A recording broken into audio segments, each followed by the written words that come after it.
Hi students, in the previous video we studied about the sex determination in human beings. In this video we are going to learn about the sex determination seen in honeybees. The mechanism of sex determination in honeybees is haplodiploidy.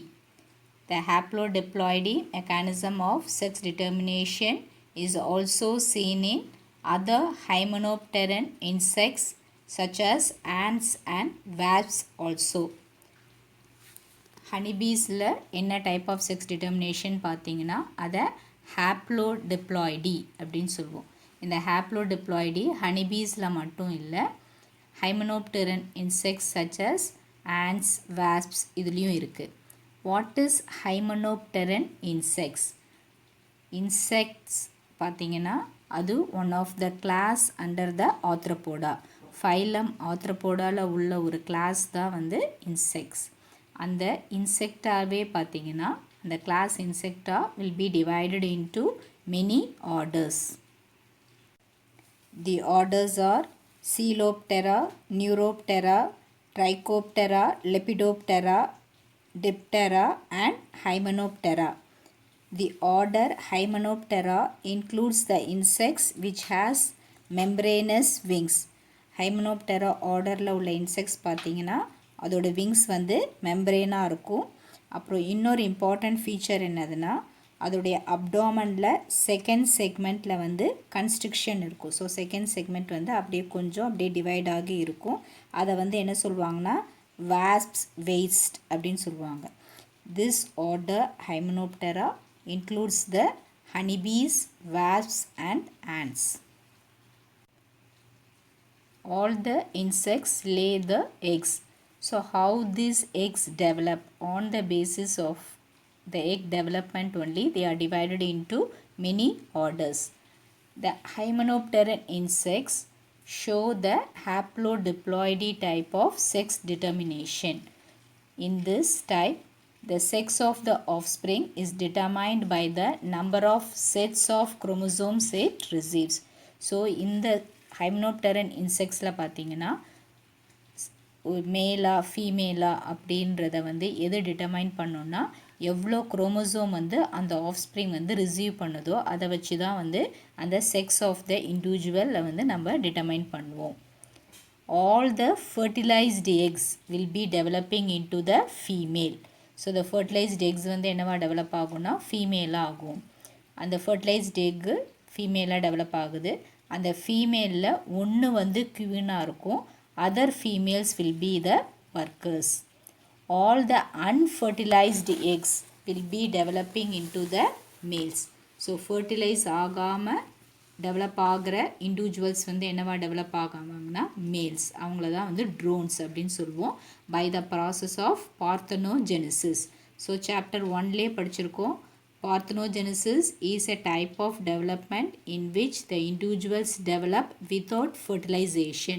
So fertilization male and female gamete fuse ஆகாமலே ஒரு individual develop ஆச்சுன்னா அதை நம்ம வந்து என்ன சொல்லுவோம் parthenogenesis அப்படின்னு சொல்லுவோம். So இந்த அன்ஃபர்டிலைஸ் ஆன எக்ஸ்லாம் என்னவா டெவலப் ஆகும்னா மேல்ஸாக டெவலப் ஆகும். ஃபர்டிலைஸ் ஆன எக்ஸ்லாம் என்னவாகும்னா ஃபீமேல்ஸாக டெவலப் ஆகும். ஸோ நேச்சுராகவே என்ன ஆகும், மேல்ஸில் வந்து half the number of chromosomes தான் இருக்கும். haploid number of chromosomes n chromosomes தான் இருக்கும். whereas ஃபீமேல்ஸ் வந்து என்ன ஆகுது, மேல் ஃபீமேல் ரெண்டு கிட்ட இருந்தும் அவங்க குரோமோசோம் ரிசீவ் பண்ணியிருக்காங்க. அப்போ அவங்க நேச்சராகவே நம்பர் ஆஃப் குரோமோசோம்ஸ் என்னவாக இருக்கும், டபுளாக இருக்கும். அதை வந்து நம்ம என்ன சொல்லுவோம் டிப்ளாய்டு. அதை ரெப்ரசன்ட் பண்ணும்போது 2n அப்படின்னு ரெப்ரசன்ட் பண்ணுவோம். So only we are naming this type of sex determination as haplodiploidy because the male have the haploid number of chromosomes and the female have the diploid number of chromosomes. So we are naming it as the haplodiploidy system of sex determination. You can understand the haplodiploidy mechanism of sex determination seen in honeybees by this simple flow chart. So the males are haploid having the 16 chromosomes. So எல்லா மேல்ஸுமே பார்த்தீங்கன்னா ஹாப்ளாய்டாக தான் இருக்கும். அவங்கக்கிட்ட எத்தனை chromosome இருக்குன்னா 16 chromosomes இருக்கும். all the females are diploid. They will be having 16 pairs, that is 32 chromosomes. The haploid males will be producing the sperms mitotically. So mitosis மூலமாக என்ன பண்ணுவாங்க, அவங்க திரும்ப ஒரு ஹாப்ளாய்ட் ஸ்பெர்மை வந்து ப்ரொடியூஸ் பண்ணுவாங்க. whereas the females, they will be undergoing the meiotic division and they will be producing 2 haploid eggs. So female வந்து என்ன பண்ணுவாங்க, மியாசிஸ் மூலமாக ஒரு 2 ஹாப்ளாய்டு எக் வந்து ப்ரொடியூஸ் பண்ணுவாங்க. இந்த ஹாப்ளாய்டாக இருக்கிற மேல் ஸ்பெர்மும் ஹாப்ளாய்டாக இருக்கிற ஃபீமேல் எக்கும் ஃபர்டிலைஸ் ஆச்சுன்னா அவங்க வந்து ஃபீமேல்ஸ் ப்ரொடியூஸ் பண்ணுவாங்க.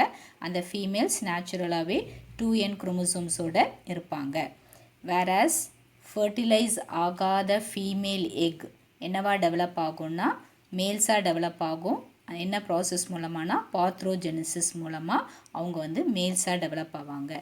இப்படி டிப்ளாய்டாக இருக்கிற ஃபீமேலில் ஒன்று மட்டும் என்ன பண்ணும், ராயல் ஜெல்லியை ஃபீட் பண்ணி அது வந்து குவீனாக டெவலப் ஆகும்.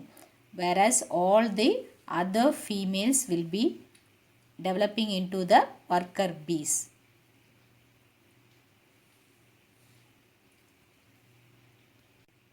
Coming to kin selection. This mode of sex determination facilitates the evolution of sociality. எல்லா ஃபீமேல்ஸும் ஃபர்டிலைஸ்டு எக்ஸில் இருந்து தான் டெவலப் ஆகுறாங்க. அதனால் அவங்க என்னவாக இருப்பாங்கன்னா டிப்ளாய்டாக தான் இருப்பாங்க. ஆனாலும் ஒரே ஒரு டிப்ளாய்டு ஃபீமேல் மட்டும் ராயல் ஜெல்லியை ஃபீட் பண்ணி குவீனாக மாறுவாங்க. Only one diploid female will be becoming the queen and this queen only will be laying the eggs for the colony. So எல்லா ஃபீமேல்ஸும் ஃபர்டிலைஸ்டாக இருந்தாலும் ஒரே ஒரு ஃபீமேல் மட்டும் குவீனாக மாறி அந்த காலனிக்கு தேவையான எக்ஸை வந்து லே பண்ணுவாங்க. All the other females will be helping the female to raise the X. So மீதி எல்லா ஃபீமேலும் டிப்ளாய்டாக இருந்தாலும் அவங்க என்ன பண்ணுவாங்கன்னா இந்த குவீன் லே பண்ணுற எக்ஸு நல்லா டெவலப் ஆகிறதுக்கு என்னெல்லாம் தேவையோ அதை பாதுகாத்து வளர்க்குறதுக்கு என்னெல்லாம் செய்யணுமோ அதை அவங்க செய்வாங்க. In this way they help in the reproductive success of the queen and they also help themselves. So அவங்களும் நல்லா ஃபீட் பண்ணி அவங்கள டெவலப் பண்ணிப்பாங்க. அதே மாதிரி என்ன பண்ணுவாங்க, அந்த குவீன் லே பண்ணுற அந்த எக்ஸை டெவலப் பண்ணி அதர் ஒர்க்கர் பீஸ் வந்து ஃபார்ம் ஆகிறதுக்கு வந்து ஹெல்ப் பண்ணுவாங்க. This phenomenon is known as kin selection.